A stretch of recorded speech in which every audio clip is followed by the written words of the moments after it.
Buenas noches. El día de hoy damos inicio a la diplomatura en gestión pública.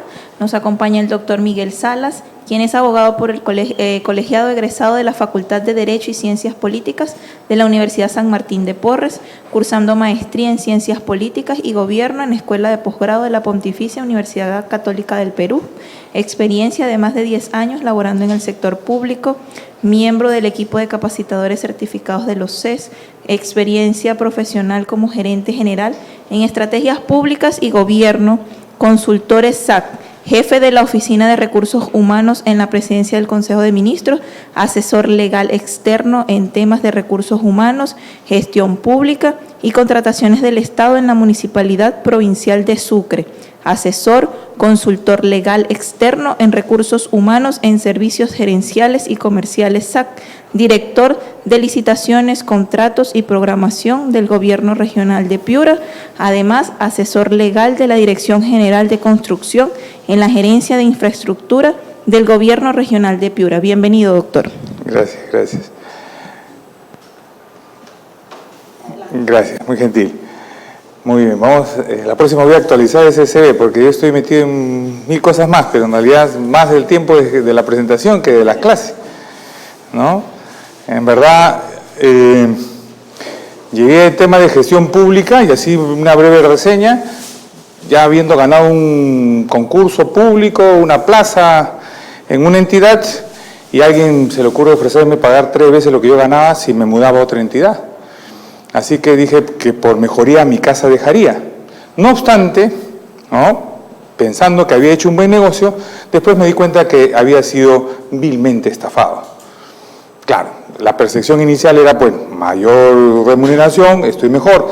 Pero cuando te mudas, a veces no te das cuenta que la carga laboral que vas a recibir y la responsabilidad es mucho mayor, ¿no? Más que el triple. O sea, en realidad, creo que a ellos les salió barato porque terminé siendo jefe de recursos humanos, jefe de asesoría jurídica en esa entidad, organicé un área que no existía, el área de recursos humanos, miembro de todos los comités de selección, con norma nacional, norma del Banco Mundial, Banco Interamericano de Desarrollo, otros entes cooperantes. O sea, tuve que cambiar, pues, volcar todo lo que yo tenía, pues, en esquema, ¿no?, de trabajo de una entidad y para pasar a otra donde no era ni siquiera suficiente lo que yo ya sabía, sino tenía que irme especializando para trabajar, como les digo, con normas de entes cooperantes y otras cosas más. Y tuve que asumir el tema de recursos humanos. Hoy en día incluso soy jefe de recursos humanos del Ministerio de Desarrollo e Inclusión Social. Y así tantas cosas, ¿no? Yo siempre he dicho que en la gestión pública se generan, digamos, espacios para el desarrollo y ya depende de uno, ¿no? Entonces yo en un periodo, digamos, del 2005 a la fecha, a todas las propuestas no me he negado, muy pocas veces me he negado a asumir una responsabilidad y siempre he tenido la actitud del paisano, ¿no? O sea, te decía, jefe de recursos humanos, será. Jefe jurídica, será. Jefe de logística, será. Entonces he tenido jefe de todas las áreas, me falta ser presidente ejecutivo nada más en una entidad. Y ahí sí ya pues la cosa ya va a cambiar, ¿no? Porque a veces es el tema de decisión, ¿no? La gestión también implica pues la orientación que tiene la entidad.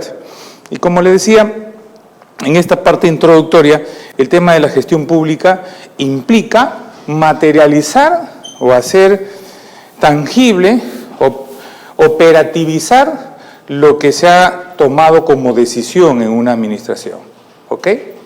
Ejemplo. ¿Qué se decidió cuando inició este gobierno? Este gobierno empezó con un presidente, ahora tenemos otro presidente, pero bueno, el primer presidente de este gobierno, este periodo de gobierno, dijo, vamos a dar agua para todos. ¿Sí es? ¿Ok? Esto recuerdan ustedes, ¿no? ¿Por qué? Porque es importante por algún aspecto en la vida de la persona, del individuo. ¿Cuál podría ser ese aspecto que queríamos atender? ¿Por qué queríamos darle agua a todos? Mejorar, ¿no?, la calidad de vida de las personas. ¿Por qué? Porque sin agua, ¿qué ocurre? ¿Qué sucede cuando la persona no tiene agua? Claro, entonces estamos expuestos a condiciones de insalubridad, ¿no es cierto? Esas condiciones de insalubridad hacen que las poblaciones puedan tener enfermedades y enfermedades que se vuelven crónicas. ¿Cuáles podrían ser esas? una vinculada al tema de salubridad, intestinales, gastrointestinales, ¿no? En general, pero ¿quiénes más, o sea, quiénes podrían ser los más afectados? Los niños, ¿cierto? La población vulnerable en este caso, que vas a identificar, va a ser los niños. Y esos niños que dejan de tener condiciones adecuadas de salud, es decir, van a tener diarreas crónicas, ¿y eso qué va a generar? Desnutrición crónica, anemia, ¿ok? ¿Ellos van a rendir en el colegio? No van a rendir. O sea, sus posibilidades en el futuro van a ser las ideales, las que tiene cualquier otro niño que tiene condiciones de salubridad. No, pues. Es más, si tú tienes un niño de 0 a 1 año, a 2 años, perdón, en esa etapa es donde se desarrollan todas sus capacidades cognitivas, es decir, su cerebrito ha desarrollado en la máxima, digamos, expresión, digamos, física, ¿no? Orgánica. Pero si no es bien alimentado, no va a poder desarrollar todas esas capacidades cognitivas. Es decir, no es que va a ser el niño más inteligente si no tiene o no recibe una adecuada educación, una adecuada formación. Pero sus capacidades, sus posibilidades, ¿no?, de desarrollo intelectual están dadas en el desarrollo físico con la adecuada alimentación. Podría terminar siendo un OPA. O sea, por más que quieras, no va a poder rendir. Un ejemplo que suelo utilizar, a ver, para que se den cuenta, y esto quizás es más ilustrativo. Había un jugador que incluso se esperaba mucho más de él en el Mundial. ¿Quién podría ser?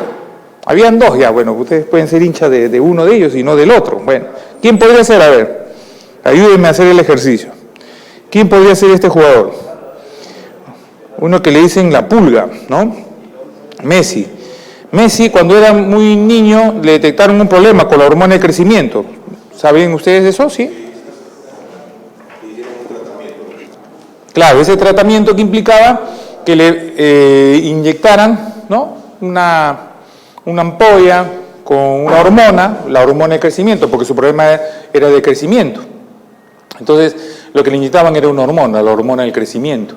¿Para qué servía esta hormona? Para poder cerrar esa brecha, porque ese niño iba a quedar muy pequeño. Y era un talento en ciernes, ¿no? Entonces había pues la posibilidad de que sea un gran futbolista. Por si acaso, en Argentina, los que más, digamos, conduelen de no haber invertido en él, ¿quiénes son? El club de River Plate, ¿no? Porque inicialmente ellos tuvieron la opción de tenerlo si ellos hubieran pagado las vacunas diarias. Pero no quisieron hacerlo, así que se lo llevaron a España y Barcelona dijo, apuesto por este niño, ¿no? Entonces le dio sus vacunas diarias y terminó siendo pues un muchacho de unos 70 y pico, ¿no? Promedio unos 75. Así todo le dicen la pulga. Imagínate, no le hubieran dado la hormona, ¿qué le hubieran dicho? Bacteria, microbio, cualquier otra cosa, porque no hubiera crecido, ¿no? Ok, en el caso de él hubo solución. Ok, lo inyectaron y alcanzó un tamaño, una estatura, digamos, promedio. Pero un niño que no ha sido alimentado de 0 a 2 años, ya no hay forma que lo recuperes. ¿Qué le vas a inyectar al cerebro para que desarrolle? No hay forma, ya lo perdiste. Le has truncado las posibilidades de alcanzar el máximo desarrollo posible de acuerdo a sus, digamos, inquietudes o sus intereses, ¿no? Porque si quisiera estudiar no va a rendir en el colegio, ¿no? Probablemente eso es también algún elemento o un factor que determina que en las pruebas PISA no salgamos tan bien, ¿no? La desnutrición, la anemia, también afecta el rendimiento. Entonces, podemos identificar que existen condiciones en la vida de la persona, del individuo, que probablemente afectan su desarrollo, ¿ok? Entonces, les voy a comentar acerca de una historia y después vamos a ver cómo encaja en todo este tema de la gestión pública. Pero en una provincia de Condorcanqui, ¿tienen idea de dónde puede estar? Provincia de Condorcanqui, está en Amazonas, en el norte, ¿ya? La selva norte, ese es camino a la frontera con Ecuador. El 80% de esta población de Condorcanqui carece de agua y desagüe.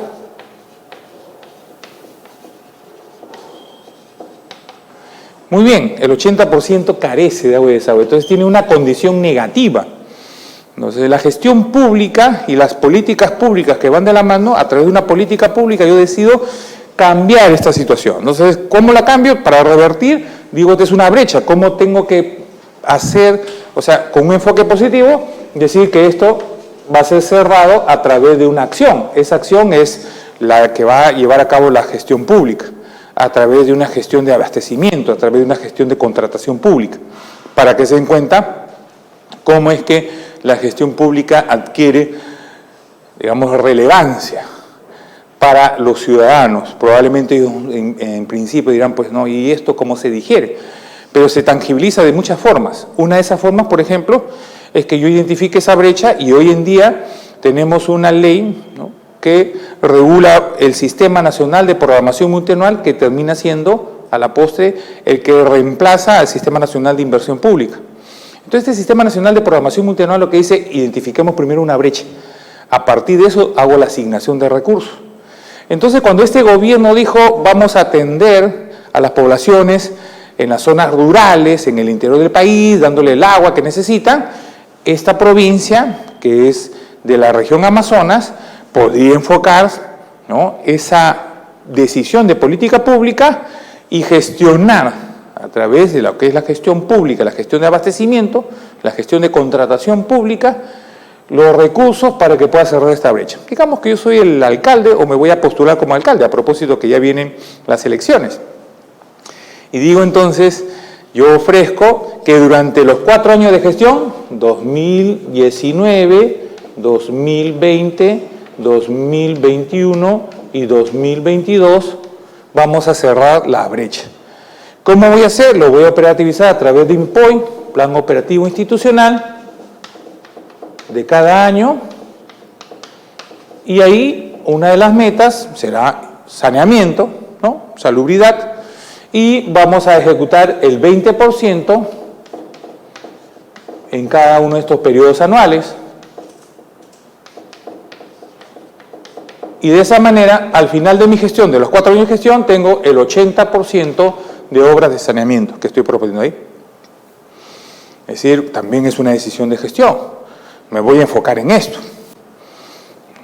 En alguna ocasión, un alcalde, mi familia por línea paterna, nosotros somos de Arequipa, pero nosotros somos de la provincia de Islay, su capital es Mollendo, pero somos del distrito más sureño, que es la Punta de Bombón. Por si acaso, ¿no?, si había algún arequipeño, por un tema de regionalismo, los de Camaná y los de Islay, ¿no?, nunca dicen que son de Arequipa, ¿no?, porque los arequipeños son serranos, nosotros somos de la costa. Pero independientemente de nuestro enfoque, digamos, regionalista, nosotros somos parte de un país. Y este país, esta nación, ha señalado como una de sus metas cerrar las brechas en infraestructura de saneamiento. Entonces tenemos que aprovechar eso. Pero había un paisano, ¿no?, de la zona alta de la ciudad, de un distrito, que propuso hacer, y lo hizo en su momento, un parque jurásico. ¿Actualmente estaría alineado a esta política? Porque él utilizó las herramientas de la gestión pública para alcanzar metas que en ese momento las identificó o propuso que eran las importantes, las priorizó. ¿Qué pasa en la gestión pública y en las políticas públicas? Porque son las dos caras de la misma moneda. A través de la política pública yo te digo cuál es el norte, y a través de la gestión pública ejecuto las acciones para alcanzar ese norte. ¿Ok? Entonces, hoy en día la política pública dice agua para todos o, ¿no?, obra de saneamiento, salubridad, que eso te da condiciones de desarrollo y es parte también incluso de los elementos que permiten salir de la situación de pobreza. ¿Ok? No hay forma que tú salgas de una situación de pobreza si no tienes condiciones de vida adecuadas. Y para garantizar esas condiciones de vida necesitas condiciones de salubridad, ¿no es cierto? Entonces, este es un ejemplo de cómo nosotros utilizamos la gestión pública para aterrizar y hacer efectiva la política pública. Nosotros no gestionamos sin tener un norte, necesitamos saber hacia dónde vamos. Incluso dentro de la gestión pública hay gestión por resultados, presupuesto por resultados, y vamos a ir hablando a lo largo de estas clases cómo es que estas se concatenan con la idea de la gestión pública, ¿no? Una gestión eficiente, ¿cierto? Muy bien, les voy a mostrar un video para que tengamos y finalmente contextualicemos de lo que queremos hablar para que demos inicio a esta clase introductoria. ¿Sí? Por favor.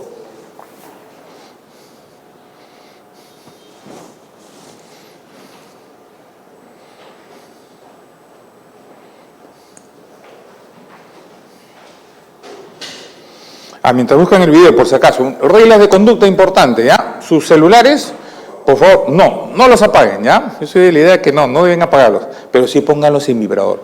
Si llama el ser amado, tienes que contestarle, porque el ser amado te llama porque se preocupa, no sabe de tu salud, está estresado, ¿no? No te ha visto desde la mañana o no te ha visto hace una hora, pero igual se estresa, ¿ya? Así que si te llama el ser amado y te llama insistentemente, con mayor razón, sales afuera y ahí le dices, sí mi vida, sí mi cielo, sí mi rey, mi reina, como le suele decir, pero afuera. Para que no interrumpas. Yo puedo dictar igual si hables, porque, bueno, tengo años dictando, así no me perturba a mí, pero sí puedes incomodar a tu compañero, ¿no? Es importante que le respondas, no dejes de responder, ¿por qué? Porque, como te digo, el ser amado se preocupa. Y si tú la pagas y tienes antecedentes, cuando llegues a casa va a tener violencia familiar. Entonces, para evitar justamente la violencia familiar, proponemos que mejor sí respondas, pero afuera, ¿ya? Más que sea un WhatsApp, ¿no? Ok, la segunda regla, pueden ustedes... por favor, ponle pausa ahí un ratito. Ustedes, la segunda regla, ustedes tienen derecho a preguntar todo lo que quieran, ¿ah? ¿Ya? La idea es que yo pueda absorber las inquietudes que ustedes tengan. Si ustedes tienen la impresión, no sé, pues en este tema de gestión he metido la pata, por utilizar un término coloquial, yo te voy a confirmar que efectivamente fue así que te preparas para un proceso disciplinario, no hay problema.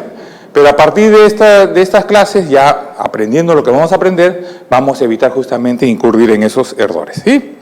Muy bien, ok, ahora sí, vamos a desarrollar, quiero que vean este video para que podamos tener una contextualización de lo que queremos desarrollar, ¿sí? ¿Cómo está? Adelante, adelante.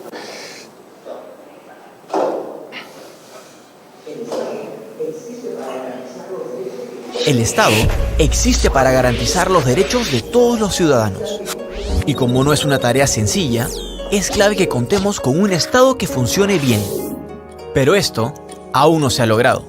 Todavía existen deficiencias en la gestión que acarreamos desde hace muchos años atrás. Por eso, hay consenso en que necesitamos una reforma de la gestión pública. Para que las entidades sean más ágiles y los servidores públicos podamos hacer mejor nuestra labor, el Estado debe cambiar su forma de trabajar, de organizarse y hasta de pensar. Con este fin, se ha aprobado la Política Nacional de Modernización de la Gestión Pública y su plan de implementación. Una política que nos dará la visión y las herramientas concretas para construir ese Estado moderno del que todos hablan. Un Estado inclusivo que mira al ciudadano y busca igualdad de oportunidades para todos.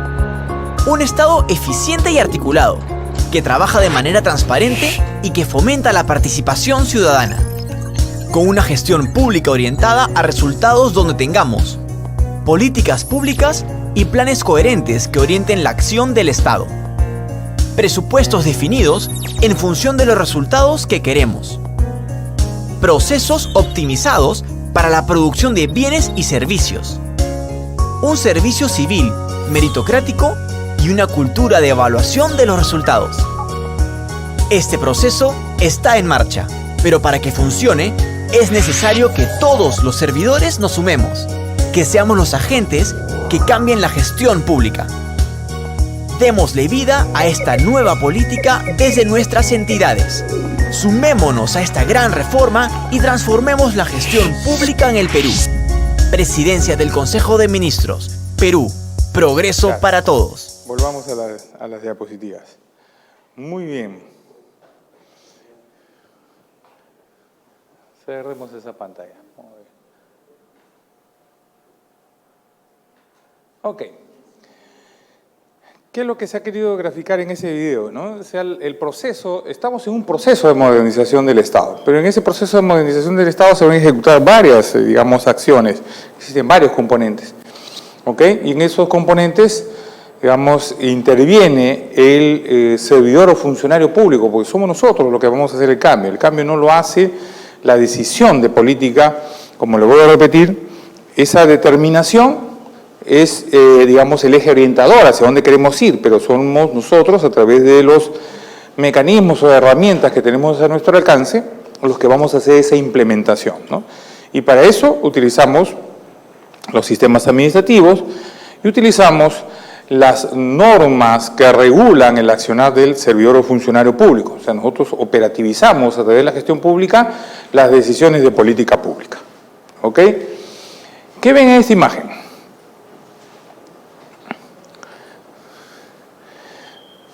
Nosotros somos un país pobre, ¿ya? Si fuéramos un país que tuviera excedentes en recursos, podríamos haber cerrado diversas brechas, ¿ya? Brechas como, por ejemplo, ¿qué brechas identifican ustedes? ¿Ustedes, quiénes son de provincia?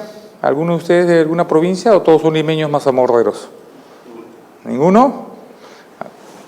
Cuando han viajado siempre por avión o han viajado por carretera? Carretera. Si van por la Panamericana es el sur, ¿ok? Dobles vías, ¿hasta dónde? Hasta Asia, Cañete.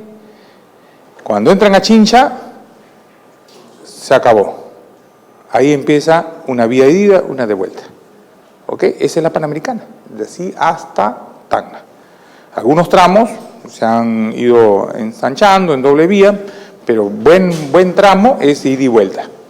¿Ok? La carretera central hacia el centro, igual, ida y vuelta. Una sola vía, ida y vuelta. Pero la Panamericana da que pensar, porque no es una vía ni siquiera nacional, es una vía continental. Y sin embargo, ¿no?, hay algunas calles o pistas que son mucho más anchas que esa, ¿no? O sea, la misma Javier Prado, acá la Carquirí o cualquier otra avenida que ustedes se puedan identificar por acá, o por el domicilio donde ustedes viven, ¿no? Entonces, ¿cómo una vía continental puede tener esas características y el estado de mantenimiento en que se encuentra? Y así todas las vías de comunicación. Entonces, tenemos brechas en vías de comunicación, ¿no? En infraestructura vial, portuaria. Se ha concesionado el puerto del Callao, ¿cierto? Si no, no tendría la capacidad que tiene para poder mover la logística que se mueve en el puerto. Y se tiene que concesionar en todos los puertos para que se modernicen, porque el Estado no tiene dinero para poder invertir. En el caso de los aeropuertos, porque estamos hablando vial, portuaria y aeroportuaria. En el caso aeroportuario, adelante por favor. Otra regla interesante, cuando ustedes lleguen, por favor, ingresen directamente, ¿ya? No hay forma de que ustedes se vean impedidos de ingresar, ¿ya? Si llegan tarde por algún motivo, ingresen directamente y no hay ningún inconveniente, ¿ya? Si tienen necesidad de salir, también como le dije hace un rato, por atender una llamada, salgan y regresan, no hay ningún problema. Entonces, igual, infraestructura portuaria, aeroportuaria, incluso no los aeropuertos, se están concesionando los aeropuertos, porque el Estado no tiene para hacer eso, ¿no? Entonces, hay brechas en salud, necesitamos hospitales, hay brechas en educación, necesitamos colegios. Se dice que más o menos en 25 o 30 años podemos cerrar esas brechas. Entonces, si fuéramos un país rico, un país con excedentes, hace rato hubiéramos cerrado todas esas brechas. Pero no lo hacemos porque no tenemos, por eso utilizamos otros mecanismos, ¿no? Hacemos concesiones, asociaciones público-privadas, obras por impuestos, etcétera, etcétera. Muy bien, ¿qué vemos acá en la imagen? Cómo el Estado podría ser ineficiente. ¿Por qué razón? Porque si veo acá, hay un funcionario que atiende una cola enorme de personas y acá hay un solo usuario que es atendido por todos los funcionarios de la oficina.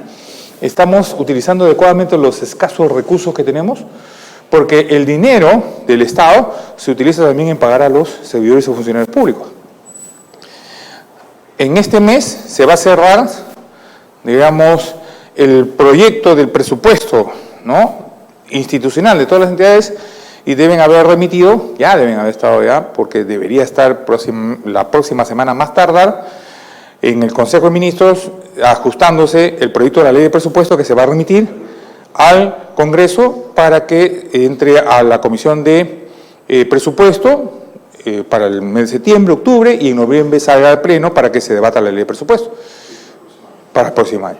Y dentro de esa estructura de costos está las remuneraciones de todo el personal de la administración pública.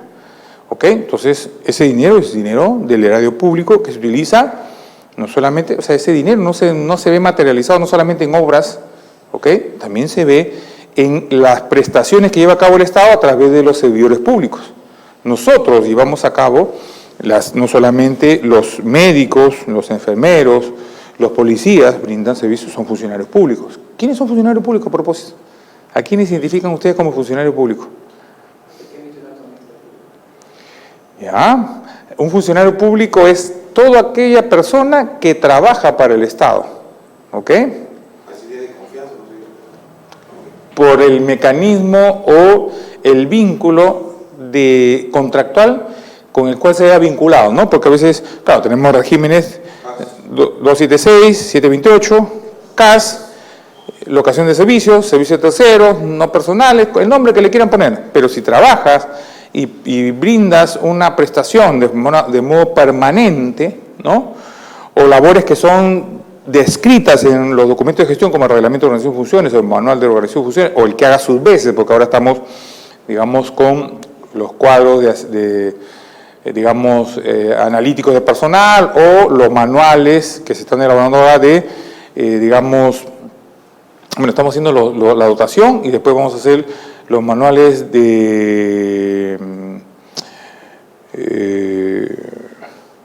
bueno, ahorita se me da el nombre, pero manual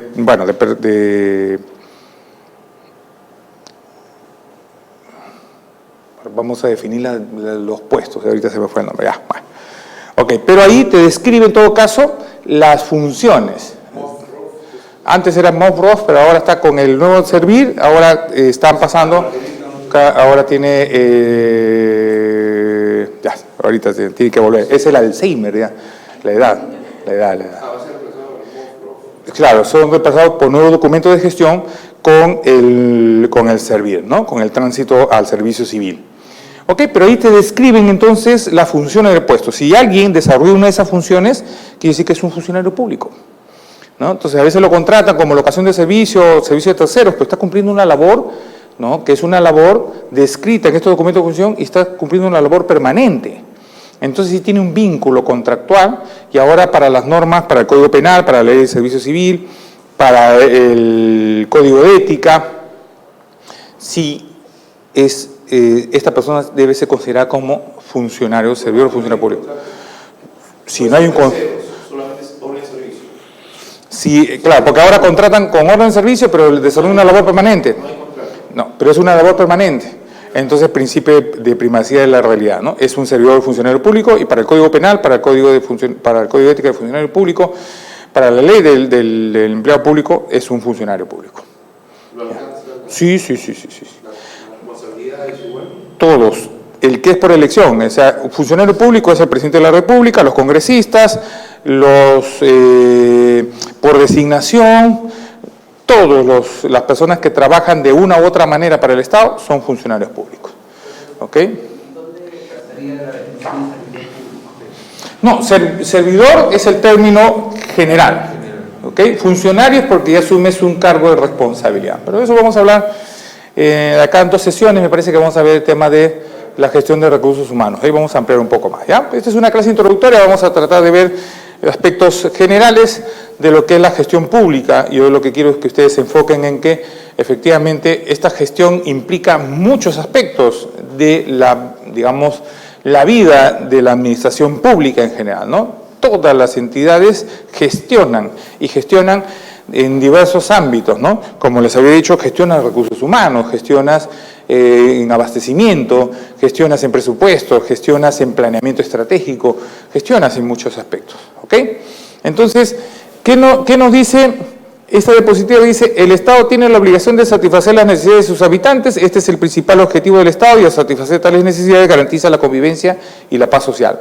Este enunciado tiene un asidero jurídico y está en la Constitución, ¿no? El artículo 1 de la Constitución habla de que la persona humana es el fin supremo del Estado, es el Estado y la sociedad responsables de garantizar la vida y la vida digna de esta persona. ¿Ok?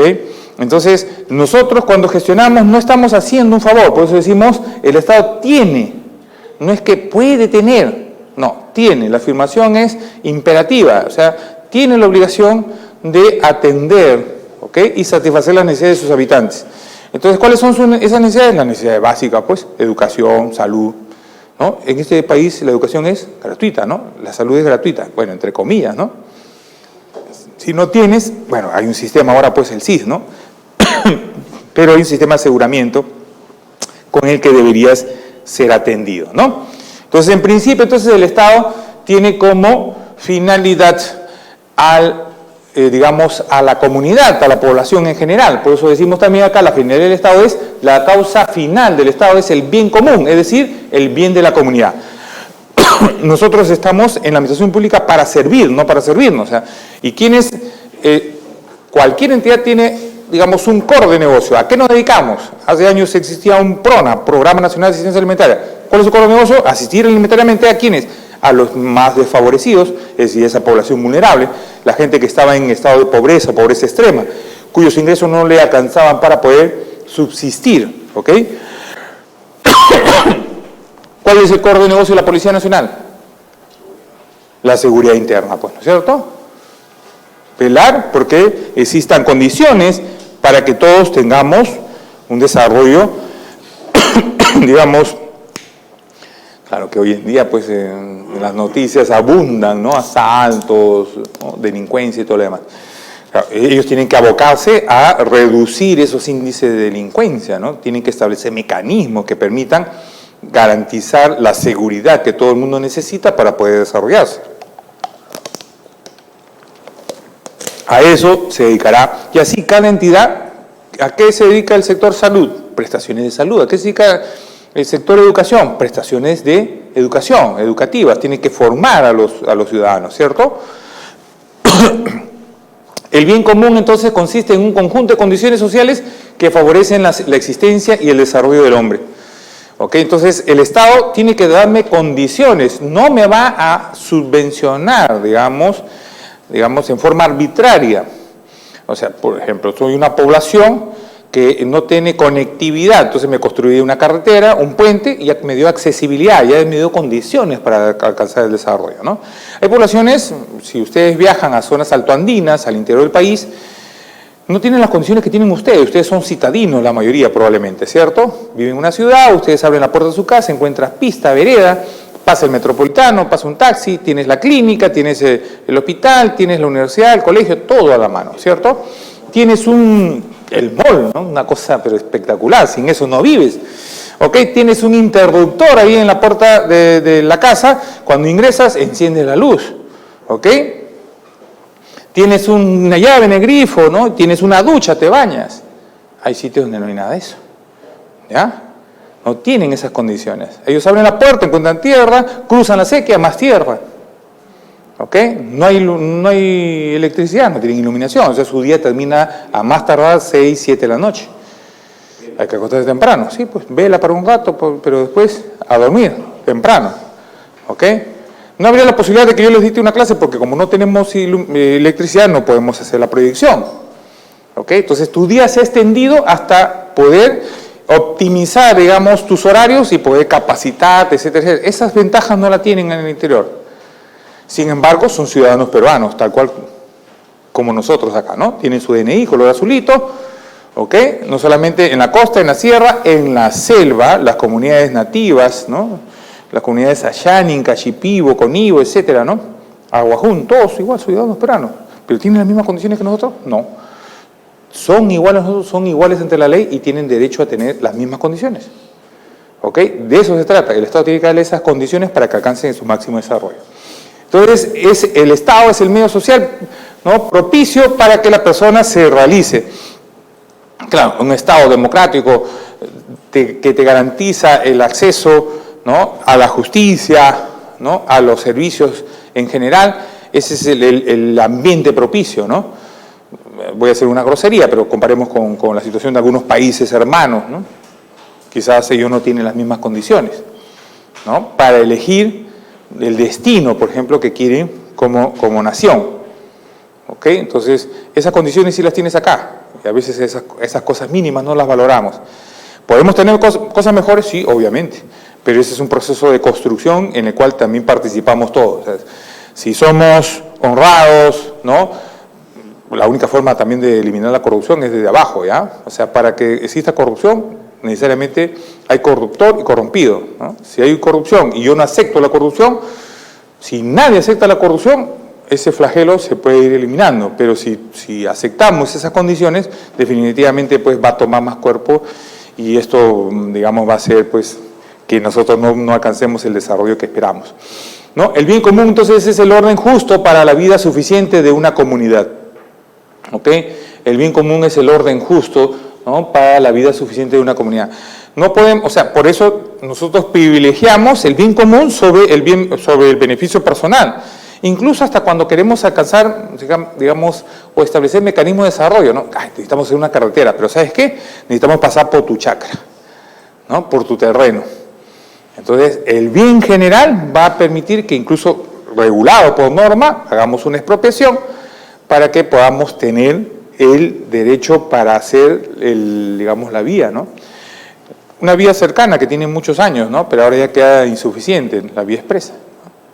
Antes decían, wow, ¿no?, quizás no demasiado. Claro, se expropió, ¿no?, para hacer ese zanjón y ahora ha quedado corto, ¿ok? Pero, ¿qué se privilegió ahí? El bien común, ¿cierto? Entonces, el Estado tiene que garantizar también esa convivencia y ese bien común, ¿no? Entonces, funciones primordiales que tiene el Estado: conservación del orden social.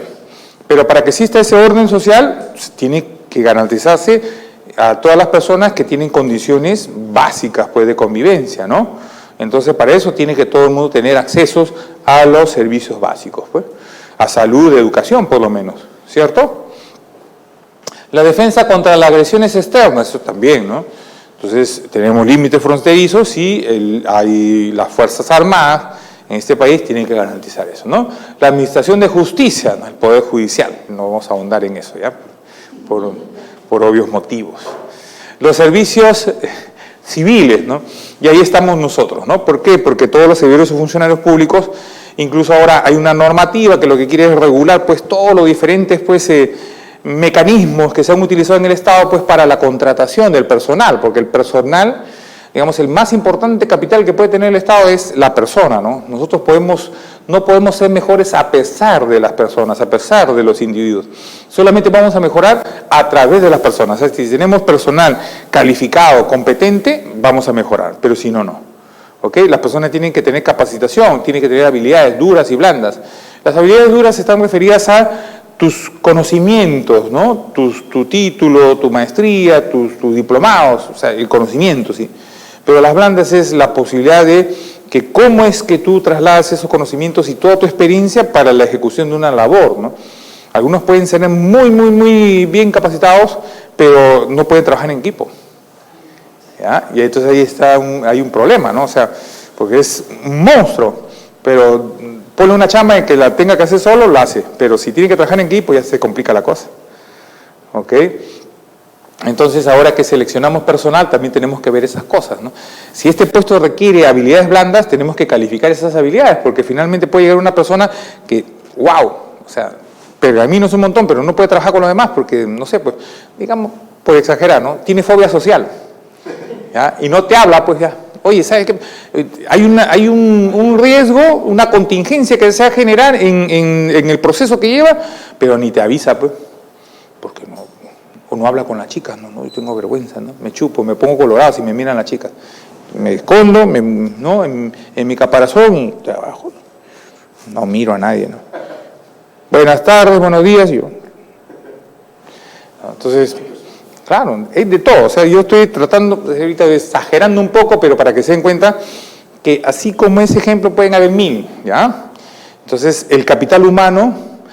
Nosotros ahora en recursos humanos tenemos que gestionar el capital humano, ¿no? Tenemos que gestionar el recurso, que el más importante recurso que tiene el Estado, que debe ser, digamos, un socio estratégico en este proceso de cambio y transformación que requiere el país, ¿ok?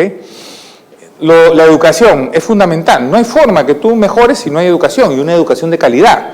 Los países más desarrollados, ¿cuáles son? Aquellos que tienen una adecuada estructura de formación educativa, ¿no? Entonces, sobresale la persona que tiene esas capacidades o competencias. Para empezar, claro, tienes una herramienta con la cual afrontar el futuro. Pero si no has recibido la educación, no has ido al colegio, Si no sabes sumar, no vas a aprender a restar. Si no aprendes a restar, no aprendes a multiplicar, no aprendes a dividir, y es una cadena. En el caso de las matemáticas hay un orden lógico. No te han enseñado logaritmos antes que sumar y restar, ¿cierto? ¿Ok? Entonces hay un proceso. Y si no has llevado de forma eficiente el proceso de formación educativa, tus posibilidades de éxito en el futuro se van a ver truncadas. ¿Alguno de ustedes tenía problemas con las matemáticas? ¿Ninguno? ¿Son unos monstruos en matemáticas? Ingeniero, o sea que contigo no hay problema. Bueno, aunque desperté las matemáticas, uno cree que porque estudié ingeniería toda la vida he estudiado matemáticas. En mi caso, yo la descubrí el apasionamiento a partir de segundo, tercero y secundaria. Mucho depende del profesor. Así es. Inspire. Hay una motivación, exactamente. Perfecto, te agradezco por ese aporte porque es importante. Muchos tienen, o sea, fobia o rechazo a las matemáticas porque efectivamente no han seguido una metodología quizás adecuada en el proceso de enseñanza. El proceso cognitivo no se ha dado adecuadamente, entonces tiene rechazo. Yo he llegado a resolver problemas o ecuaciones, por ejemplo, mentalmente, ¿no? Planteo la ecuación y yo sabía el resultado. ¿Ok? Y ahora soy abogado. Cosa de locos, ¿no? Las matemáticas está en todo, por si acaso, ¿ya? En todo. Hay una construcción lógica en la ley, la construcción lógica es lógica matemática. ¿Ok? Entonces la matemática se aplica en todo. ¿Ya? Y si tienes esa habilidad, en cualquier cosa te va a ir, o sea, tienes una herramienta, o sea, esa te va a acompañar toda la vida. Muy bien, entonces la educación es fundamental. La regulación de las operaciones económicas, claro, porque la economía, ¿no? Tiene que ser manejada con rigurosidad para tener estabilidad, ¿no? Ha habido una crisis mundial, ¿se acuerdan? El año 2008 hubo una crisis que trajo abajo a muchas economías, las europeas sobre todo, ¿ok? Ellos para levantarse de 2008 necesitaban 20 años, por si acaso acaban de pasar 10, ¿eh? Les falta 10 años más para que se puedan estabilizar. Ahora están los británicos con el Brexit, ¿no? El Brexit, que se han salido de la Comunidad Económica Europea y eso les va a costar un montón de dinero, ¿no? Hay un costo para ellos. Pero bueno, esto nace ¿con qué? Nace con los productos financieros, ¿no? Creados por entidades financieras que no tenían una adecuada regulación, se les dejó mucha libertad para crear productos financieros, digamos, por decir algún título, ¿no?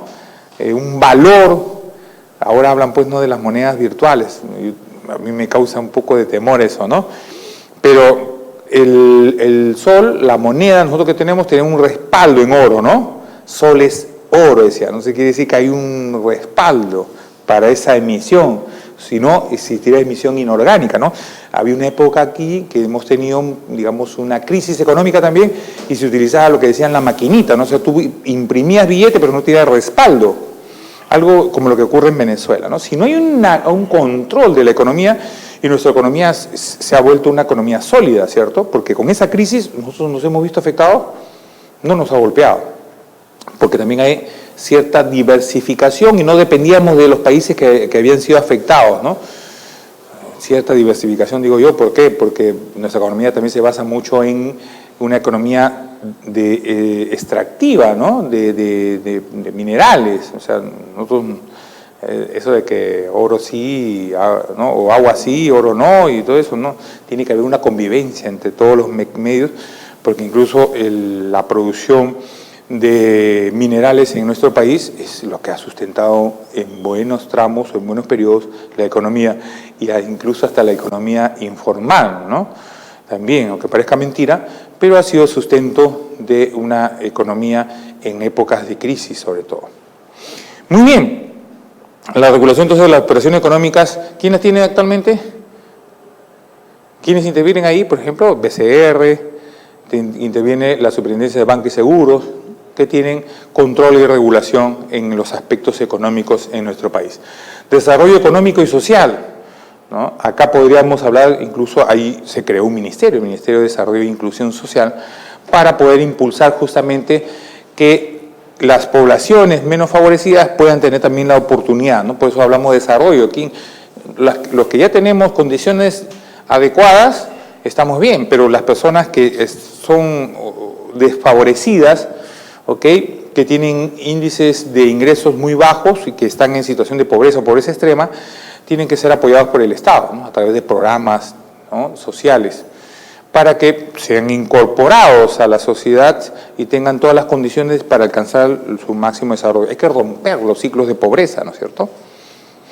En el caso de la organización de la salubridad y los seguros sociales, como les decía, aquí también hay temas que son transversales, ¿no? Lo que es salubridad, ¿quién lo ve? Por ejemplo, el sector vivienda, construcción y saneamiento, por ejemplo, ¿no? Condiciones de salubridad. Y lo que es seguros sociales, incluso existe organismos como, por ejemplo, no es el MINSA, ¿no? Es de salud el que tiene, por ejemplo, la rectoría en eso, ¿no? Ok, deberes del Estado peruano: defensa de la soberanía nacional, habíamos mencionado, garantiza la plena vigencia de los derechos humanos, claro, ¿no? Entonces nosotros, es un Estado democrático, un Estado de derecho, ¿ok? Las personas tienen que ser, digamos, protegidas por el Estado, ¿no? Y no se puede conculcar estos derechos fundamentales de la persona. Protege a la población de las amenazas contra su seguridad, y en eso se tiene que trabajar todavía bastante. Promover el bienestar general, que se fundamenta en la justicia y en el desarrollo integral y equilibrado de la frontera, y promover la integración latinoamericana. Claro, nosotros no somos una isla, ¿no? Si bien es cierto, ha habido situaciones, digamos, en el mundo que han afectado también el desarrollo.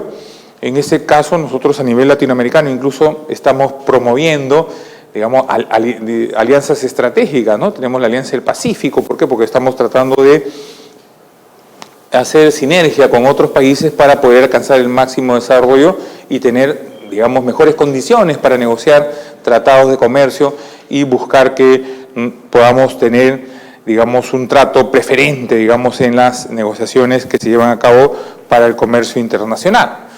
Muy bien, aquí hay algunas definiciones que son importantes dentro de lo que es la gestión pública, porque nosotros trabajamos esta gestión a través de la función pública, y la función pública tiene por finalidad satisfacer el interés y el bien común mediante la prestación de servicios públicos a los ciudadanos. Es así como la gestión pública se tangibiliza, ¿no?, a través de esos servicios que prestamos a los ciudadanos. O sea, el ciudadano, ¿cómo percibe al Estado? El Estado peruano, ¿cómo se materializa? ¿Cómo ustedes perciben la presencia del Estado? Hace un rato les decía, ustedes abren la puerta de su casa y encuentran pista y vereda. ¿Ustedes han construido la pista y la vereda? No. ¿Ustedes han hecho la obra de saneamiento? No. Pero tienen agua, ¿no? Tienen luz, tienen todo. Ahí está la presencia también del Estado. Claro. El Estado tiene presencia a través del hospital, del colegio, ¿no? El Estado tiene presencia a través de todos los servicios que tú tienes, que muchas veces ya los das por hecho, ¿no? Pero por eso le decía, cuando te vas a provincia y encuentras que, oye, no tienen pistas, no tienen veredas, no tienen luz, no tienen agua, no tienen desagüe, ahí hay falta por el Estado. Entonces, una forma, por ejemplo, de acercar el Estado hacia ellos es a través de los tambos, ¿no? Es un mecanismo interesante, ¿no?, que permite que las zonas rurales, ¿no?, o urbanos marginales también, podría ser en las provincias, ¿no?, acercar al Estado, ¿no?, a través de estos mecanismos, digamos, de prestaciones, de servicios que se deben brindar, ¿no? Si no tuviéramos, por ejemplo, agencias del Banco de la Nación a nivel nacional, ¿cómo se manejaría el tema económico, no? Se nos dedicaríamos al trueque nada más, porque no hay... Claro, ¿se imagina? Claro, lo que les digo parece absurdo, pero te das cuenta que efectivamente estaríamos en una situación así de extrema, ¿no? ¿Qué pasa si el Estado se acerca a la persona? Vienen los conflictos sociales. Claro, claro. Creo que hace unos días, todo el Ministerio de Vivienda que está en Petroperú fueron rodeados por asentamientos humanos que pedían a gritos agua que tienen esperando 40 años. Es algo increíble. Por eso le decía al inicio de esta presentación que existen brechas que todavía no han sido satisfechas. Una de esas es la que les comentaba, por ejemplo, ¿no? Esta es en la provincia de Condorcanqui, pero acá en Lima existen poblaciones, claro, Lima y Lima provincias, ¿no? Los conos, las zonas urbanos marginales, o Lima provincias también igual. En todos lados existen brechas, ¿ya? Y de eso vamos a ir comentando a lo largo de nuestras siguientes clases. Entonces, la Constitución y la ley, digamos, señala que la finalidad de la función pública es esa, ¿no? Es atender las necesidades de los ciudadanos, ¿no? Así la función pública se desarrolla como manifestación de voluntad y ejercicio de poder del Estado. Es voluntad y ejercicio de poder porque tienes poder para hacerlo, pero también tienes que tener la voluntad. En algún momento, por ejemplo, cuando se inició la primera gestión del Ministerio de Vivienda y Construcción, a propósito de lo que menciona nuestro compañero, ¿quién fue el primer ministro que asumió la cartera? ¿Por qué se le conocía? ¿Recuerdan? Era Carlos Brus, pero se le conocía como Techito. ¿Por qué? Porque era vivienda, construcción y saneamiento. ¿Qué dijo? Vivienda, pues. Programas de vivienda, de techo propio, ¿no? Etcétera, etcétera. En la siguiente gestión, en el siguiente gobierno, ¿qué dijeron? Programa de agua para todos. Entonces, la decisión, el poder tenías, y la decisión, ¿cuál es? Hacemos primero vivienda. El otro dice, no, la decisión va a ser agua para todos. ¿Ok? Así se manifiesta también la gestión pública. ¿Ok? Conforme al artículo 2 de la Ley 27.815, Ley de Código de Ética de la Función Pública, se entiende por función pública toda actividad temporal o permanente, remunerada o honoraria, realizada por una persona en nombre o al servicio de las entidades de la administración pública en cualquiera de sus niveles jerárquicos, bajo cualquier forma, ¿no?, de vinculación que puedas tener con la entidad, ¿ok?, y en cualquiera de sus niveles jerárquicos. Por eso hablamos desde el presidente de la República, por elección, ¿ok?, los alcaldes, los gobernadores regionales, ¿no?, todos son funcionarios públicos. La administración pública recién fue tratada a partir de la adaptación de la Constitución de 79, entonces ahí se regula, ¿ok?, en un capítulo especial para la función pública en el marco del Poder Ejecutivo y otras normas establecidas relacionadas con el Estado. Entonces, recién, a partir de ahí, se habla de la gestión pública, la administración pública. Se entiende que el Estado tiene deberes y entonces se señala que hay funciones que tienen que desarrollarse. Posteriormente, con la adopción de la Constitución del 93, se ratificó lo expuesto por la Constitución anterior, es decir, ya se sigue una línea, ¿no?, un derrotero respecto a lo importante que tiene que ver el Estado con el desarrollo de los ciudadanos, y esto lo hace a través de la administración pública. Entonces define en la Constitución que existen funciones ejecutivas, funciones legislativas y funciones judiciales, que también forma parte de la gestión o la administración pública. Las funciones ejecutivas, ¿qué dice? ¿Qué nos habla? De todo lo que hace el Poder Ejecutivo a través incluso de todos los sectores, todos los ministerios, incluso las funciones del ministerio delegadas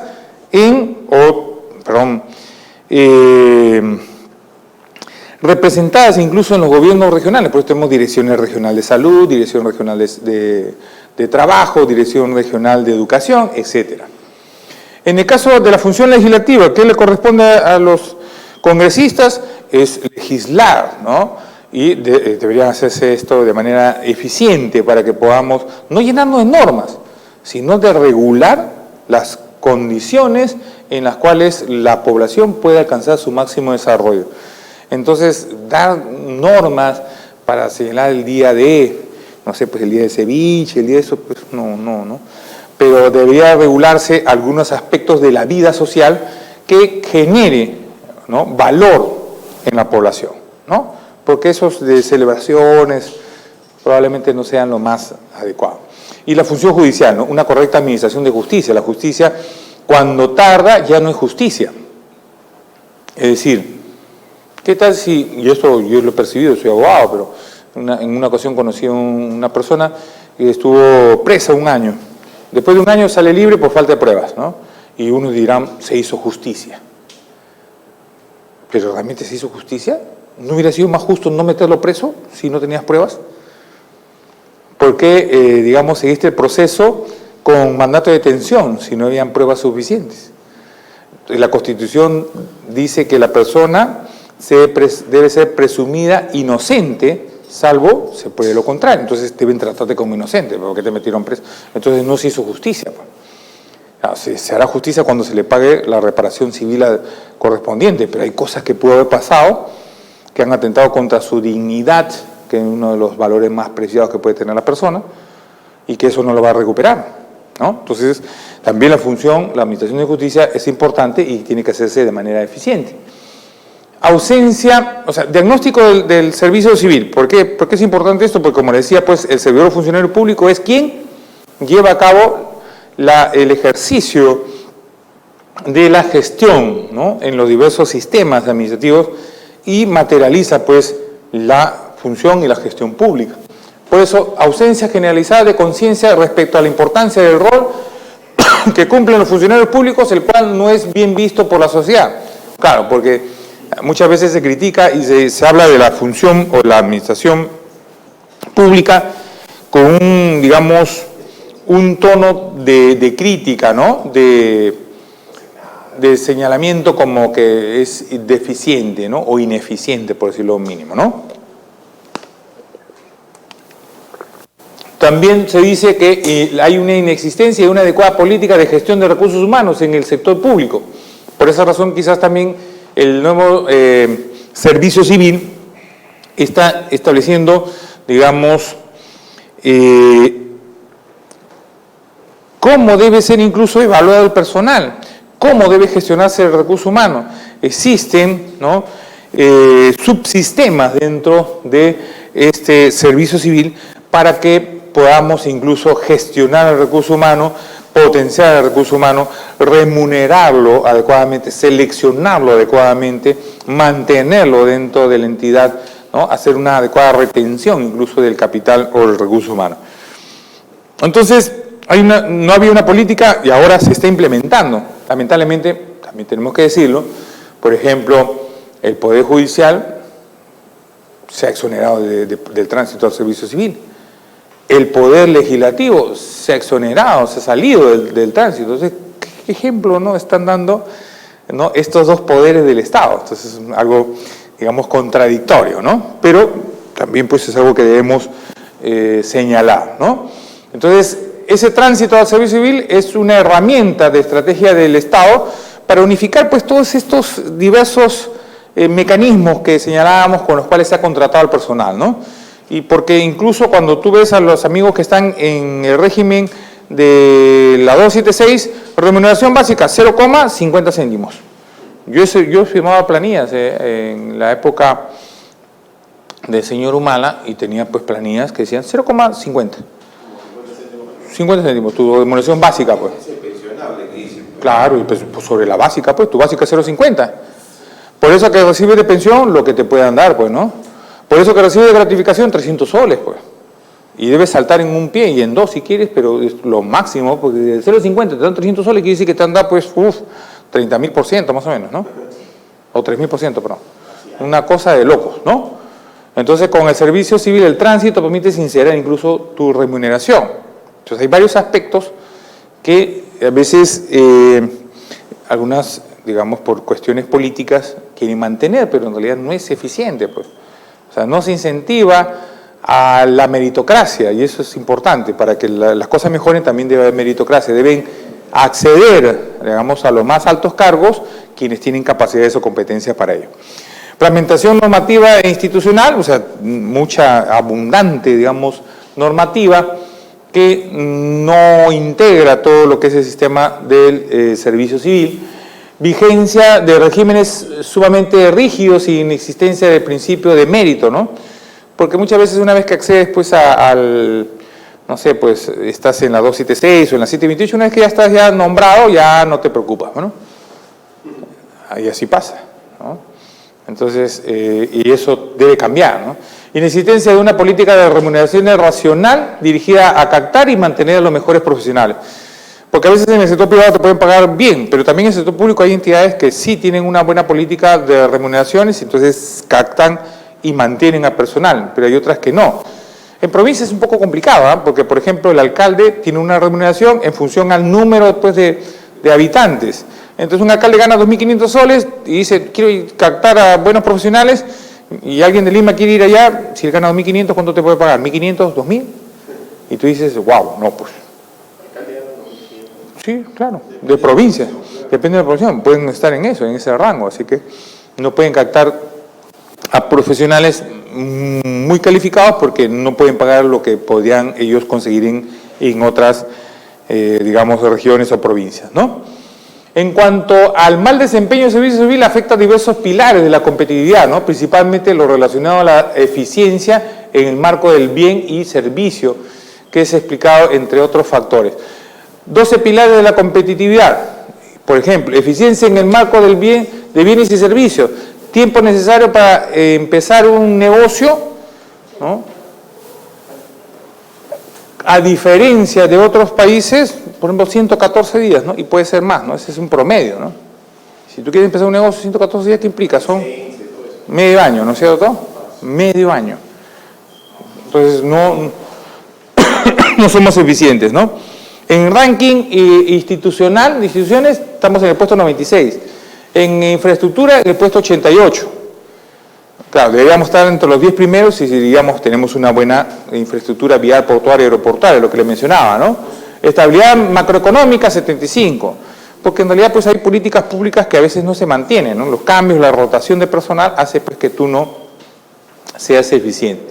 Y así, en todo el ranking estamos digamos, por debajo de la media, ¿no? En todo el ranking estamos por debajo de la media, ¿no? En innovación, por ejemplo, estamos en puesto 110. O sea, acá no se investiga, pues, no hay innovación. Acá todo se compra, todo se trae, todo se importa, ¿no? Acá no fabrican autos. No fabrican, bueno, estamos fabricando algunas, digamos, fabricas computadoras entre comillas, ¿no? Ensamblas, ¿cierto? Entonces, no hay un desarrollo tecnológico. Hay muchas cosas en las cuales... Pero, sin embargo, en corrupción, marcado en rojo, estamos casi punteando, ¿no? Claro, ¿ok? Burocracia gubernamental ineficiente, también estamos punteando, o sea, wow. O sea, estamos destacando en cosas que no son las mejores, ¿no? Regulación de moneda extranjera, inflación, ¿no? Estamos, digamos, en niveles aceptables, pero tenemos algunos aspectos que son negativos también, ¿no? Son negativos en el diagnóstico. Pero entonces, ¿por qué ocurre eso? Probablemente porque la gente no tenga conciencia de que somos responsables en la gestión. Se entiende entonces como responsabilidad a las consecuencias de las acciones o omisiones que debe asumir un funcionario público en el ejercicio de su función. Acción dolosa, culposa o negligencia grave. La omisión, por ejemplo, omites emitir un pronunciamiento en el caso de una contratación, eso genera una ampliación de plazo, genera mayores gastos generales, genera perjuicio a la entidad. El responsable te puede abrir un proceso administrativo y el perjuicio es grave hasta un PAS, ¿no? Proceso sancionador en Contraloría si es alto funcionario y termino inhabilitándote 1, 2, 3, 4 o hasta 5 años incluso para trabajar en la administración pública. Pero la gente no conoce eso. ¿Por qué no conoce eso? Porque no conoce el código de ética. ¿Alguno de ustedes ha recibido el código de ética de la administración pública? ¿Lo conocen? ¿Han oído hablar de él? Probablemente cuando han entrado a la administración pública por primera vez nunca hubo un proceso de inducción. ¿Alguien de ustedes ha recibido una inducción? Hay unidades que sí te hacen inducción o te dan, digamos, ¿Ustedes han tenido la experiencia de recibirlo? Sí. ¿Sí? Perfecto, ¿no? La mayoría de casos no ocurre, ¿no? Entonces deberían dártelo en forma física o virtual por lo menos, ¿ya? Pero tú tienes la obligación, el código de ética dice que tú como servidor funcionario público tienes la obligación de conocer el código de ética de la administración pública, del funcionario público. Sí. Y aparte que independientemente dentro de la entidad pueden desarrollar un código de ética interno también válido, ¿ya? Eso también es adecuado. Entonces, la acción o omisión de un funcionario o servidor público puede determinar la existencia de responsabilidad civil, penal o administrativa. Como le voy a repetir, si el perjuicio que has causado, o sea, tiene una connotación económica, pueden embargar tu bien para poder resarcir a la entidad. Si te has coludido, hablando ahora pues, de los temas de corrupción, te has coludido para favorecer a alguien, eso tiene una connotación penal, puedes terminar preso. Y hay muchos funcionarios que están presos, ¿cierto? Altas autoridades incluso, ¿ok? Entonces, existe una política nacional de modernización de la gestión pública. Ha sido aprobado en el año 2013, pero ahora digamos que está adquiriendo mayor, digamos, relevancia, porque hay otras normativas que también están exigiendo ese proceso de, digamos, implementación de mecanismos de modernización en la administración pública, y este es un instrumento pues orientador para que el Estado pueda ir, digamos, en ese proceso de mejora continua. Y en eso tenemos nosotros ejes transversales, que es gobierno abierto, gobierno electrónico y articulación interinstitucional, pero también tenemos 5 pilares: políticas públicas, planes estratégicos, planes operativos, presupuesto para resultados. La planificación en el Estado es importante, porque ¿ustedes planifican? ¿Quién planifica su día? ¿Alguno de ustedes tiene, no el día de trabajo, tu día como persona? Entonces, si tú no planificas tu día, menos planificarás la semana, menos el mes, menos el año, ¿no? Entonces tú eres como gitano, te va y te va, así como dice Julio Iglesias.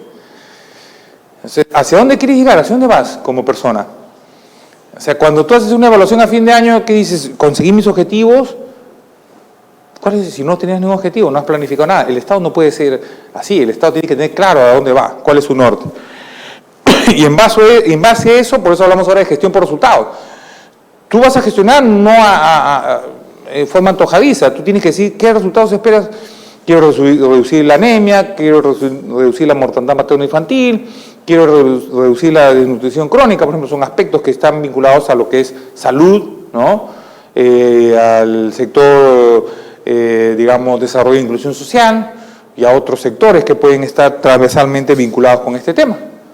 ¿Ok? Entonces, todos tienen que enfocarse en eso y empujar el carro para que podamos alcanzar esa meta. Entonces, políticas públicas están necesariamente vinculados con planes estratégicos, por eso se dice Plan Estratégico de Desarrollo Nacional, Plan Estratégico de Desarrollo Sectorial, Plan Operativo Institucional. Acá les he mostrado cómo quiero operativizar una meta que es cerrar, en mi Plan Estratégico Institucional es cerrar esa brecha y lo operativizo con estas actividades que hago en estos periodos anuales. Presupuesto para resultados. Si tú no tienes una meta, un resultado que está previsto, ¿cómo te asigno el presupuesto? ¿Sabes qué? Necesito hacer 20% de las obras de saneamiento en mi población. Toma el dinero. Quiero hacer un parque jurásico, no te doy. Gestión por resultados. ¿Ok? Gestión por procesos. Toda actividad tiene un inicio y tiene un fin. O sea, digamos, vamos a contratar en la contratación pública. El área usuaria hace el requerimiento, el órgano encargado hace el estudio de posibilidades que ofrece el mercado, el comité de selección hace el procedimiento de selección y después se hace el seguimiento de la ejecución contractual. O sea, ¿para qué contratado? Para alcanzar un fin público. Definió el requerimiento, la descripción del bien o el servicio a través de las especificaciones técnicas o términos de referencia y al final verifico el cumplimiento que me debe servir para alcanzar la finalidad pública de la contratación. En el caso del servicio civil, hemos estado hablando a lo largo de esta sesión lo que es el servicio civil, o sea, queremos mejorar la calidad de los servidores y funcionarios públicos para mejorar las prestaciones que lleva a cabo el Estado, porque es a través de los servidores o funcionarios públicos que operativizamos todo lo que hay en la administración pública. Y el sistema de información, seguimiento, monitoreo, evaluación y gestión del conocimiento implica también pues, que el Estado genera pues, también información, genera conocimiento. Una entidad que genera data así abundante e importante y que permite recaudar en el Estado. ¿Quién creen que es? SUNAT. Claro, todo el mundo declara, tú emites recibo por honorarios electrónicos, facturas electrónicas, todo ya lo tiene en el sistema, ya sabe quién eres, a qué hora te acuestas incluso. ¿Ok? Como todos hacemos declaración de las planillas electrónicas, ¿a dónde las hacemos? La SUNAT, pues. La SUNAT sabe, si tú tienes una empresa, cuántos trabajadores tienes. No, yo soy empresa chiquita, no. En tu planilla dice que tienes 100, así que de chiquito no tienes nada, ¿no? Eres mediano, ¿no? Eres el principal contribuyente, o sea, genera data que así importante. Y esa data permite, pues, identificar y focalizar, ¿no? lo que quiere hacer el Estado en cuanto a, por ejemplo, recaudación. En otros aspectos, por ejemplo, ¿no? La atención médica en el CIS, cuántos afiliados, cuántos bienes va a atender, se genera data, y entonces focalizamos las atenciones, qué enfermedades son las más recurrentes, etcétera, etcétera. La compra de los medicamentos, etcétera, yo sé qué es lo que está pasando en ese sector. Entonces el Estado genera data y eso genera conocimiento y el Estado con eso puede tomar decisiones. Entonces estos pilares de lo que hemos venido hablando son parte también de las políticas, ¿no? Las políticas públicas. Entonces los pilares nos van a permitir que alineemos los esfuerzos para alcanzar las metas y objetivos que nos hemos propuesto. Nos has venido ganando el tiempo, no los quiero retener y estos conceptos los vamos a ir desarrollando a lo largo de las siguientes sesiones, ¿ya? Vamos a tener sesiones de 7 a 9, ¿ya? Yo le voy a rogar... Los miércoles. Yo le voy a rogar que vengan lo más temprano posible. Yo suelo utilizar 1, máximo 2 videos para ilustrar o contextualizar lo que vamos a tratar, porque son temas muy puntuales y yo voy a aprovechar en esas sesiones desarrollar estos pilares que están vinculados a los sistemas que vamos a desarrollar, ¿ya? En la última sesión vamos a desarrollar algunas casuísticas, pero yo suelo explicar y desarrollar casos puntuales, ¿ya? Si ustedes tienen alguna experiencia que quieren compartir y acá poder debatir sobre el tema, también encantados, ¿no? Yo en la siguiente clase probablemente les proponga un caso para que lo enfoquemos de diversos aspectos, ¿ya? Y podamos proponer, por ejemplo, una solución, una alternativa de implementación de una política o un mecanismo de gestión que nos permita solucionar una situación determinada en una localidad, como la que he descrito ahí, por ejemplo. Podría ser ese caso o podría ser algún otro, ¿ya? Para que finalmente en la última sesión podamos acá analizarlo en conjunto, ¿ok? Esa puede ser la evaluación también, puede ser una evaluación de conocimiento que represente la mitad de la puntuación y la otra mitad a través de un caso. Cuando hablan de que el desarrollo público va a ser en forma con video, virtual, o sea, las clases básicamente se van a desarrollar en forma física, presencial, Sí. ¿o es que hay que ver alternativamente entrar al aula virtual y complementar algo que no va a... Justo lo que les acaba de decir, ¿no? Yo probablemente utilice uno o dos videos, probablemente utilice uno acá o les mande a ver un video. La siguiente sesión que tenemos prevista, por favor, ¿la tienes ahí? Pero usted no sabía. Sí, le voy a mandar un correo y si le mando un video le voy a mandar un link, ¿ya? ¿Qué tenemos propuesta para las siguientes? Sí, con otro docente, creo que es. Gestiones públicas y políticas públicas con el doctor Arturo Delgado Vizcarra, gestión 1. Ya, la siguiente. La siguiente, modernización del estado de gestión pública con el doctor Arturo Delgado. Y la 3 es con ustedes, planeamiento estratégico y gestión por resultados hasta el final. Las clases son ya. Ya, entonces esas... a partir de la 3 es con Ok. ustedes hasta el final, hasta la 8, desarrollo de un caso. Ok, entonces yo voy a ver bien las fechas para mandarles oportunamente que vean algunos videos para que tengamos contextualizado el tema que vamos a desarrollar y de manera tal que aprovechemos al máximo el tiempo que tenemos acá. O sea, como usted nos veríamos hasta el miércoles 12 de septiembre, según la sesión 3. Sí, yo verifico de todas maneras los cronogramas que tienen ahí son los que se van a... Un video, hay que estar bien, entrando a hablar de Yo les voy a mandar un correo para incluso darles el link, por ejemplo, si es un video que está en un repositorio, ¿ok? ¿Sí? Claro, en internet. Y si no, si lo tengo y lo podemos bajar acá, va a estar en un repositorio dentro del aula virtual, ¿ok? Los